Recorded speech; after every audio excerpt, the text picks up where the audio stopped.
आराध्य गुरुदेव के चरणों में बारंबार नमोस्तु नमोस्तु नमोस्तु शुल्लक माता जी सभी के चरणों में नमोस्तु। महाराज श्री, मेरा प्रश्न यह है कि जैसे तीर्थंकर भगवान के चरणों में जब लोग जाते थे तो वो कोई भी जिज्ञासा लेकर जाते थे तो उनका समाधान उनकी वाणी सुनने मात्र से हो जाता था। ऐसे ही जब आपके प्रवचन भी चलते हैं या कोई भी ऑनलाइन भी सुन रहा हो या साक्षात्कार पर भी सुन रहा हो, तो आपका कोई भी प्रवचन चल रहा हो और उसके मन में कोई भी जिज्ञासा हो, वो महाराज श्री कैसे सॉल्व हो जाती है, चाहे 2 जिज्ञासा हो या 3। और महाराज श्री, मैंने आपसे कुछ महीने पहले वेज और नॉन वेज पर से प्रश्न पूछा था, तो मेरी अक्सर चर्चाएं चलती है तो सभी ये कह देते हैं कि नॉन वेज का जब मैं मना करती हूँ कि नहीं खाना चाहिए तो सभी कहते हैं कि फूड चेन तो तुमने पढ़ी होगी, तुम आज के ज़माने में इतनी पढ़ी लिखी हो और ऐसी बातें करती हो कि मतलब फूड चेन में तो सबका जन्म मरण लिखा ही है और हम तो उनको और जल्दी मुक्त कर रहे हैं मार कर। तो उसके लिए महाराज श्री तर्क सहित उत्तर नहीं मिल पा रहे। नमस्ते। उसके लिए पहली बात है, तुमने समोषण में कहा कि अपने आप, तो यहाँ भी थोड़ा बहुत हो ही जाता हूँ, तो आखिर में उन्हीं का वंशज। हाँ, मैं लघुनंदन हूँ, ध्यान रखना। केली करें शिव मार्ग में जिनमा ही जिनेश्वर के लघुनंदन। हम लोगों को जिनेन्द्र देव का बेटा कहा है बनारसी दास। जिनमा ही जिनेश्वर के लघुनंदन, केली करें शिव मार्ग में जगमा ही जिनेश्वर के लघुनंदन, बनारसी दास ने सवैया लिखा है। तो कुछ ना कुछ तो अंश आएगा, पूरा नहीं तो कुछ तो आता ही है। दूसरी बात है, यदि ये उनका कहना है कि हम किसी को मुक्त कर रहे, क्यों ना कोई कहना तुम्हारा मांस लेके तुम्हें मुक्ति करे तो अच्छा ही तो है। उनको यही कह सकते हो कि यदि कोई ये बात सोच करके ये कहे कि इसका मांस भी खा लूँगा और इसको जल्दी मुक्ति भी मिल जाएगी, तो फिर क्या आपत्ति है। यदि यही सोच रहा तो हर व्यक्ति को खाना चाहता है। शेर आकर के आपको खाता है तो आप बचने का प्रयास क्यों करते हैं। शेर आपको मारने आता है तो आप बचने का प्रयास क्यों करते हैं। तो उनको यही समझाओ कि यही रूप यदि कोई दूसरा अपने प्रति अपनावे तो क्या यह बात ठीक है, तो क्या नहीं ठीक है। तो फिर उनके साथ भी यही है। तुमने कैसे जाना कि वो मरना चाहते हैं। सबसे बड़ा तरीका है, किसी जीव को पकड़ के देखो वो मरने को तैयार है या बचने का प्रयास करता है। चींटी को भी पकड़ोगे तो वो हाथ पैर यूँ हिलाती है। तो इससे सिद्ध है कि कोई व्यक्ति जीना चाहता है तो हमें मारने का अधिकार नहीं है। और यदि हम मारते हैं तो कोई हमें भी मारता है तो फिर उस समय उसका ध्यान रखना चाहिए, क्योंकि मांस तो तुम्हारे शरीर में, इससे भी एक शेर का पेट भरता है। फिर क्यों शेर को रोका जाता है, क्यों उस मानव भक्षी को कहा जाता है ये शेर नरभक्षी है। तुम नरभक्षी हो, वो नरभक्षी है, तो तुम त्रियंच भक्षी हो। तो उनको इस ढंग से संभाव संवेदना के माध्यम से कि भाई इन चीज़ों पर आप देखो, वो भी जिंदा रहना चाहता है, उसको भी दुख होता है, वो भी बचने का प्रयास करता है, उनका भी परिवार होता है, उनके भी बच्चों से मोह होता है। जैसे आप अपने बच्चे को बचाने का प्रयास करते हो, देखो पक्षी भी कितना अपने बचाने का प्रयास करता है, अपने बच्चों के लिए वो दुनिया से लड़ने को तैयार। इससे सिद्ध है कि वो जीना चाहता है। इस ढंग से उनको समझाना चाहिए। महाराष्ट्री जैसे जो मुर्गियाँ वगैरह होती है, अब हम बोलते हैं ज़्यादातर मुर्गियाँ खाई जाती, तो उसको मना करते, तो वो बोलते हैं कि अगर हमने मुर्गियों को हमने नहीं मारा तो उनकी संख्या तो बढ़ती ही जाएगी। तो क्यों ना परिवार नियोजन की अपेक्षा मनुष्यों को कम करने का यही तरीका अपनाया जाए। देश की देखो, देश की संख्या बढ़ रही है, देश की संख्या बढ़ रही है कि नहीं मुल्क की। तो परिवार नियोजन ना करा के प्रोडक्शन करने को खूब कहा जाए, जितने चाहिए रखा जाए, बाकी निपटाते जाएंगे, तो 2 काम हो जाएंगे। एक तो मांस की सप्लाई हो जाएगी, लोगों के पेट भर जाएंगे।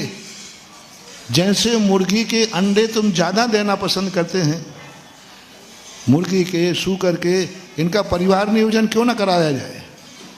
जनसंख्या कम करने एक बार हुआ था, एक डिबेट थी शाकाहार मांसाहार पर सीकर के अंदर, तो मैंने यही कहा था, आप मनुष्यों में जनसंख्या बढ़ रही है और ये सब चिंतित हैं कि यदि यही स्पीड रही तो आगे जाकर के देश पर पैर रखने को जगह नहीं बचेगी। नहीं, उसका एक ही तरीका है, बूचड़ खाने खोल दिया जाए। इस नगर में इतने व्यक्ति रहेंगे, इससे ऊपर हो जाएंगे सब, बहुत फायदा होगा। मांस, कितना मांस मिल जाएगा, कितने लोगों को मांस मिलेगा यदि ये प्रोसेस अपनाई जाए। दूसरी बात, नहीं महाराज, सबसे अच्छा तरीका है किसी को मारना, मांस खाना अच्छी चीज नहीं है, परिवार नियोजन करा दिया जाए। यही तरीका अपनाए ना। अच्छे लोगों ने क्या उपाय दिया, समझदार लोगों ने क्या इसको डिस्कशन दिया मीटिंग में कि मारने की अपेक्षा परिवार नियोजन जिससे कम पैदा करें। क्यों ना सारे जानवरों का परिवार नियोजन कर दिया जाए। मुर्गियों का परिवार नियोजन नहीं हो सकता क्या? शुगर का परिवार नियोजन नहीं हो सकता क्या? पशु पक्षियों का भी, सबका हो सकता। तो परिवार नियोजन करने से दो फायदे हो जाएंगे, तुम्हें हिंसा भी नहीं करना पड़ेगी और वो व्यक्ति जी जाएगा।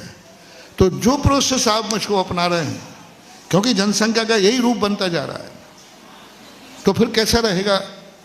फिर उनसे पूछना कि कैसा रहेगा। तुम कह रहे हो कि यदि नहीं खाएंगे तो इनकी संख्या इतनी बढ़ जाएगी, पूरी पृथ्वी बढ़ जाएगी।